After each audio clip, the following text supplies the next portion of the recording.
Graça e a paz do nosso Senhor e Salvador Jesus Cristo, o único Senhor e Salvador Jesus Cristo, a você, ao seu lar, à sua família, hoje e sempre. Vamos meditar nesta hora. Pegue a sua Bíblia, Mateus capítulo 6, versículo 9 até o versículo 13. É um texto bastante conhecido nosso. Então, versículo 9. Portanto, vós orareis assim: Pai nosso que estais nos céus, santificado seja o teu nome, venha o teu reino, faça-se a tua vontade, assim na terra como é no céu. O pão nosso de cada dia dai-nos hoje. Perdoa as nossas dívidas, assim como nós temos perdoado aos nossos devedores. E não nos deixes cair em tentação, mas livra-nos do mal. Pois teu é o reino, tua é a glória e o reino para sempre. Amados, Deus seja louvado pela sua palavra. Esse é um texto, uma palavra registrada pelo evangelista Mateus. Ele que nos traz essa boa notícia, essa boa informação, que evangelho significa boa notícia. Então, nós lemos esses textos, não é? São 4 versículos que fala de algo muito importante para todos nós, não é? Todos nós seres humanos. Lembrando que a Bíblia Sagrada, ela é o manual de todo ser humano, na qual Deus preservou a esses milênios, através do povo judeu, todo o Antigo Testamento mostrando Cristo, né? E o Novo Testamento, né? Antigo Testamento, Novo Testamento, que vai falar diretamente de Cristo, o esperado, o desejado, aquele que iria libertar, salvar, o Deus conosco, e o Emmanuel, né? Deus conosco. E ele, o Emmanuel, Deus conosco, está falando conosco nesse texto. E nós estamos centralizados dentro propriamente desse texto, e que fala sobre esse Pai Nosso, que fala que Ele está nos céus, que fala que santificado seja o teu nome, que venha o teu reino, que se faça, seja feita a sua vontade, aqui na terra como no céu. Esse é o versículo 9, versículo 10. Em primeiro lugar, Jesus, ele vai ensinar os seus discípulos, outros textos, né? Em outro evangelho, os discípulos pedem ao Senhor para ensinar a ele a orar, ensinar a eles a orar, como João Batista ensinou os seus discípulos também a orar.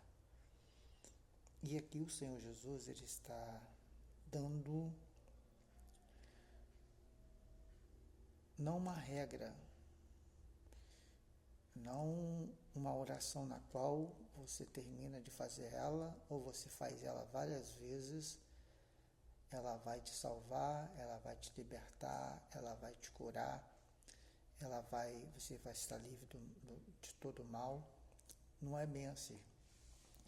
Ao lermos, é lógico que ao lermos a palavra, ao ouvirmos a palavra, ela já penetra, já tem os seus efeitos, né? Como outras coisas também que vemos e ouvimos, tem efeito também dentro de nós, por bem ou por mal. Mas a palavra, ela é diretamente para a nossa alma que, como diz o Senhor Jesus Cristo na tentação, ele fala que nem só de pão vive o homem, mas viverá assim de toda a palavra que sai da boca de Deus. E essa, de inúmeras outras, é a palavra saindo da boca de Deus e através do Deus Filho que se fez homem. E ele diz: Pai nosso que estás no céu. Em primeiro lugar, Pai nosso. É lógico que uma coisa é você orar coletivamente e você orar individualmente. Ali, no caso, estava Jesus com os discípulos.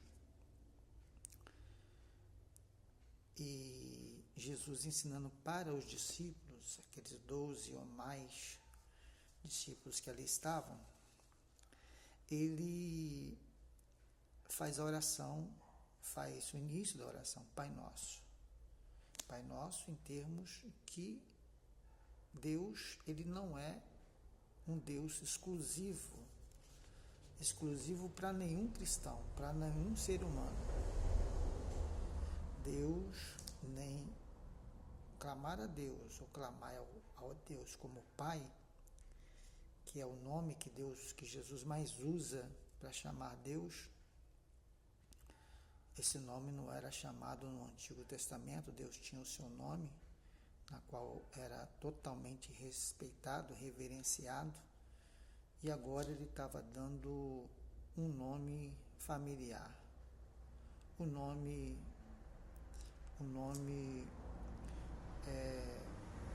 que justifica exatamente um pai junto do filho, um pai pertinho dos filhos, como estava ali exatamente com os discípulos, o pai através do filho, né, ensinando como se deve se comportar na oração, como se deve chegar a Deus.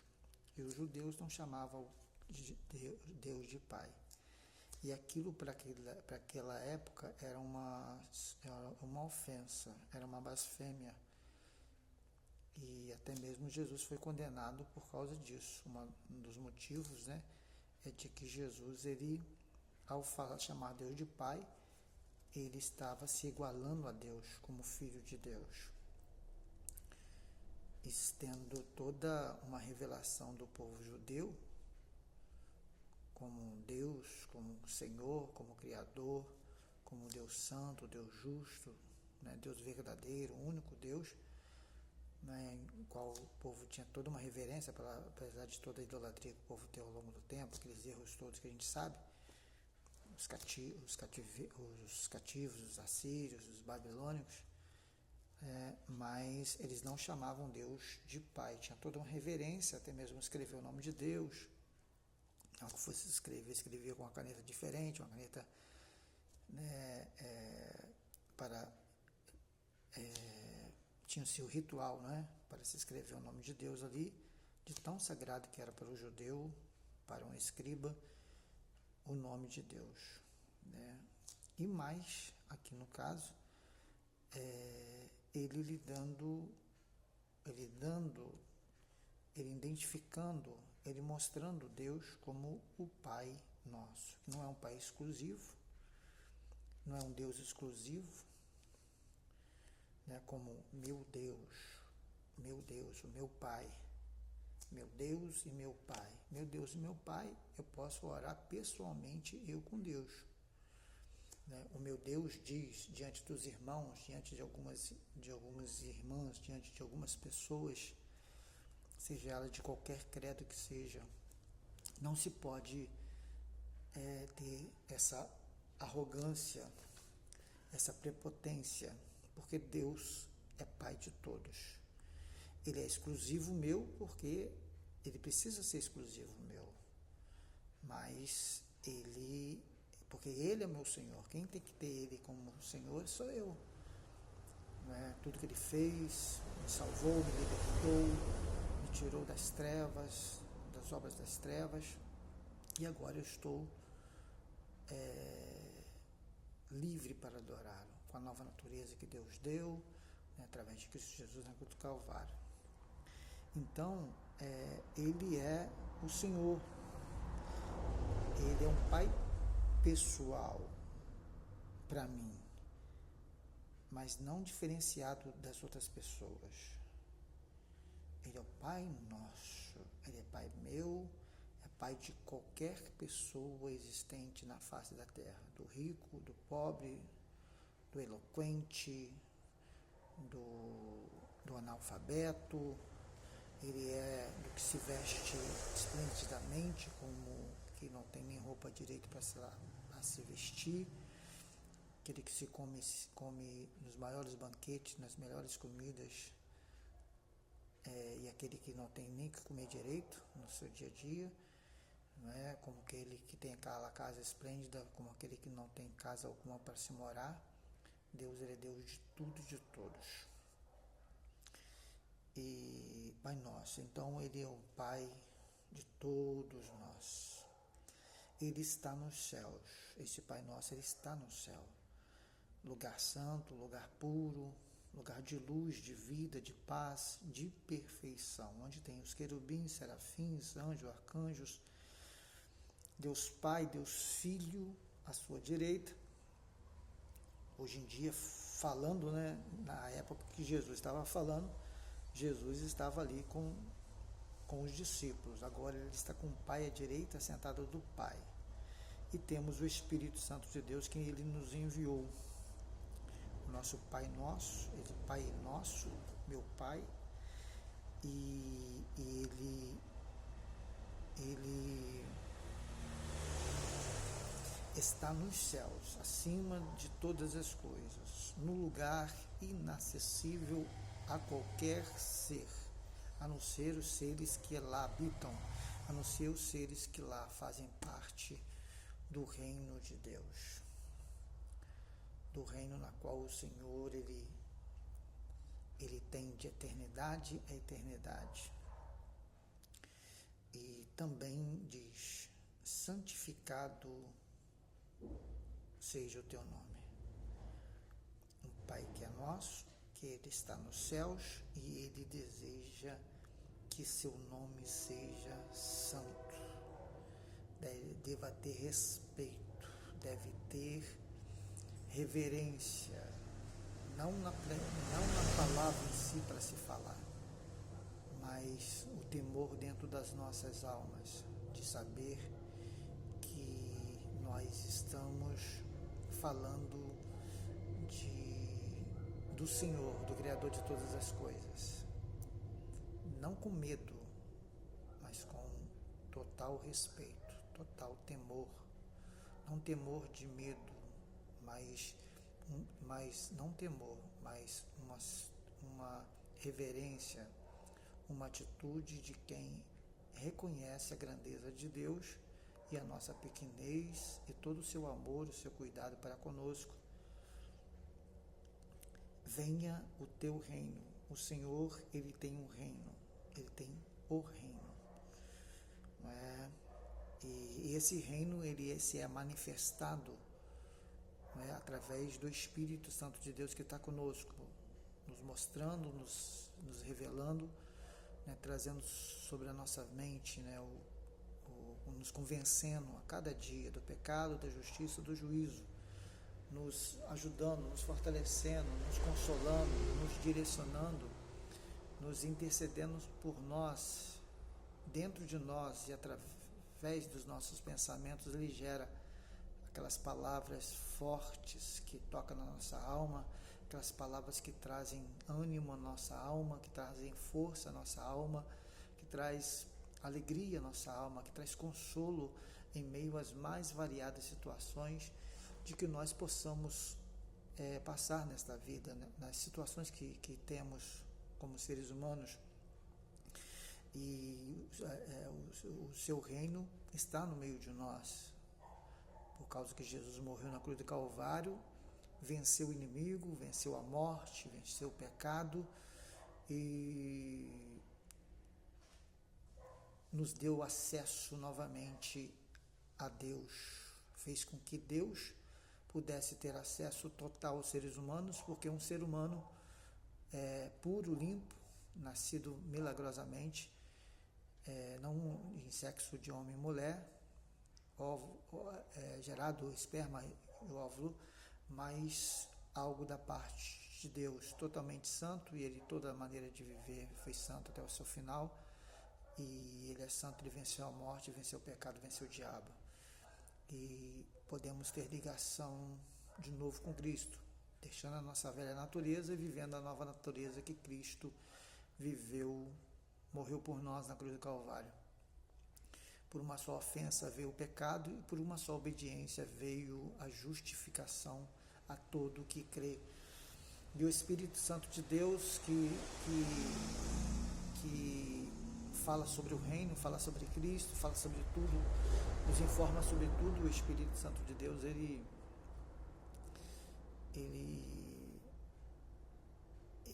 nos dá, né, dentro de nós, né, o Espírito Santo de Deus morando dentro de nós, devido a sabermos que aceitarmos Jesus como Salvador, reconhecermos o nosso pecado, nos batizarmos, recebermos, né, do Senhor o novo nascimento do Espírito Santo de Deus, receber do Espírito Santo de Deus para uma vida diária, dinâmica, poderosa em Deus, receber dos dons espirituais e mais, né, os dons espirituais, mais os frutos do Espírito que está dentro de nós, nas nossas atitudes, frutos do Espírito, né, que é o amor, paz, gozo, alegria, independente da circunstância, longanimidade, benignidade, bondade, fé, temperança, domínio próprio. São os dons, são os frutos do Espírito que devem sair, ser gerado nas mais variadas situações das nossas vidas, não é? Porque são frutos do Espírito, e para a nossa carne está morta, os frutos da carne eles estarão mortos se nós vivermos no Espírito, vivamos no Espírito, para que a nossa carne não tenha vez, para que não entre a nossa carnalidade, tenha liberdade, o nosso velho homem renasça novamente. E para isso nós precisamos estar em total ligação com o Espírito Santo de Deus, em oração, em consagração, buscando a face do Senhor, lendo a sua palavra, não é? Nós precisamos nos manter como servo do Senhor, ser salvo, mas viver como salvo, ser santo, ser servo do Senhor, mas viver como servos do Senhor, e não Deus, nosso servo, faz o que a gente quer, mas nós precisamos fazer o que Deus quer, como no Pai Nosso aqui, que nós estamos meditando nesse dia. Faça a sua vontade, aqui na terra, como é feito no céu. A palavra de Deus diz que Paulo fala aos Romanos, né, que demais irmãos meus, rogo-vos pelas misericórdias do Senhor, que apresentei os vossos corpos em sacrifícios vivo, santo e agradável a Deus, que é o vosso culto racional. E não vos conformeis com este mundo, mas transformai-vos pela renovação da vossa mente, do vosso entendimento, para que possais saber, entender qual a boa, agradável e perfeita vontade de Deus. Então, Deus, que todo o céu obedece, todo o ser lá obedece ao Senhor, e os desobedientes, nós sabemos aonde que estão, Satanás e a sua patota, que foi ludibriado por ele, e Deus, ele tem todo o domínio de todas as coisas, e tudo sujeita a sua voz e a sua vontade. Voz essa que esteve conosco, e o mar, os ventos, a morte, os demônios, os leprosos, andou por cima das águas, tudo obedeceu à sua voz, tudo obedeceu aquilo na qual se necessitava. Ele é o Senhor, demonstrando que Ele é o Senhor de todas as coisas. O Criador entende da criatura e a criatura obedece ao seu Criador. Não é? E esse 9, versículo 9, versículo 10, ele fala sobre você, sobre eu e o nosso comportamento. Deus é Pai de todos, Ele está acima de tudo, de todos, e domina sobre tudo, sobre todos. Nada está oculto aos seus olhos e nada escapa das tuas mãos justas, verdadeiras. E o Senhor, Ele nos ensina aqui que santificado seja o teu nome, venha o teu reino. Amados, nesses textos nós podemos aprender que Deus ele tem um nome, que é sagrado, que é santo, e é nome sobre todo nome. Ele tem um reino que é espiritual, ele tem uma vontade que anjos, arcanjos, querubins, vento, mar, tudo obedece a ele. As estrelas, as bilhões e bilhões e bilhões e bilhões de estrelas, de galáxias aí de estrelas que Deus sabe, como diz a palavra, Ele sabe de todas e todas chamas para o seu nome. Deus, Ele tem desejo de manifestar no nosso meio o seu nome, de manifestar no nosso meio o teu reino, de manifestar no nosso meio a sua vontade, como é feita no céu. E também ali vem também na oração, Jesus se colocando como um orador a Deus, como a palavra de Deus diz, ele se manifestou, ele é exatamente aquilo que Deus é. Ele se manifestou nas suas atitudes, nas suas palavras, nas suas ações, deu toda uma identificação de que ele é o Deus Filho, que criou todas as coisas, como diz a palavra. E aqui também tem a questão nossa de que há um desejo diante dessa situação,